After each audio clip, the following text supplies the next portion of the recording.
Hi hello అండి. ఈరోజు ఒక మంచి రెసిపీ అండి. పాలక్ ఆలు కర్రీ అండి. ఇది చపాతీలోకి గాని, రైస్‌లోకి గాని టేస్ట్ సూపర్‌గా ఉంటుంది. దీన్ని ఎలా చేసుకోవాలో ఇప్పుడు మనం వీడియోలో చూసేద్దాం. ముందుగా దీనికోసం స్టవ్ వెలిగించి కళాయి పెట్టుకొని, ఆయిల్ వేసుకొని వేడెక్కిన తర్వాత ఆవాలు, జీలకర్ర, ఒక 2 ఎండుమిర్చి, ఒక 10 ఎల్లుల్లి రెమ్మలు సన్నగా కట్ చేసుకొని వేసుకోవాలి. అలాగే 2 రెమ్మల కరివేపాకు, ఒక 2 పచ్చిమిర్చి సన్నగా తరిగి వేసుకోవాలి. అవి కూడా వేగిన తర్వాత ఒక పెద్ద సైజు ఆనియన్ ఒకటి కట్ చేసుకొని వేసుకోవాలి. అది వేగిన తర్వాత బంగాళదుంపల ముక్కలు కట్ చేసుకొని వేసుకోవాలి. పచ్చివేనండి ఇవి, ఉడికించలేదు. పచ్చి ముక్కలే వేస్తున్నాను. త్వరగానే ఉడికిపోతాయండి బంగాళదుంపలు. ఇవి కూడా వేసుకొని కొంచెం వేగిన తర్వాత ఒక 2 టమాటాలు సన్నగా కట్ చేసుకొని వేసుకోవాలి. ఇప్పుడు కొంచెం పసుపు, కూరకు తగినంత ఉప్పు వేసుకుంటే టమాటా ముక్కలు, బంగాళదుంప ముక్కలు త్వరగా మెత్తబడతాయండి.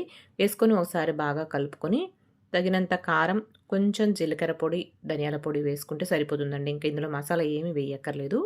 వేసుకొని ఒకసారి బాగా కలుపుకొని ఇది పాలకూర పేస్ట్ అండి. నేను పాలకూర ఉడికించి పేస్ట్ చేసి పెట్టుకొని వేసుకుంటున్నాను ఇది. అలా వేసుకోవడం వల్ల టేస్ట్ బాగుంటుంది. లైట్‌గా ఒక నిమిషం పాటు ఉడికించి దాన్ని పేస్ట్ చేసుకొని వేసుకుంటే బాగుంటుంది. వేసుకొని ఒకసారి బాగా కలుపుకొని కొంచెం వాటర్ వేసి కలిపి మూత పెట్టి కొంచెం దగ్గరగా అయిన వరకు ఉడికించుకోవాలి.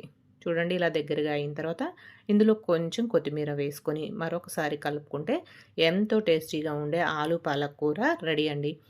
ఇది చాలా సింపుల్‌గా చేసుకోవచ్చు. త్వరగా అయిపోతుంది కూడానండి. నేను ఇది రైస్‌లోకి చేశానండి. చాలా టేస్టీగా ఉంది. చపాతీలోకి కూడా సూపర్‌గా ఉంటుంది. ఒకసారి ట్రై చేయండి. ఓకేనండి. వీడియో గనుక నచ్చినట్టయితే లైక్ చేయండి, షేర్ చేయండి, సబ్స్క్రైబ్ చేసుకోండి. Thank you. బాయ్ అండి.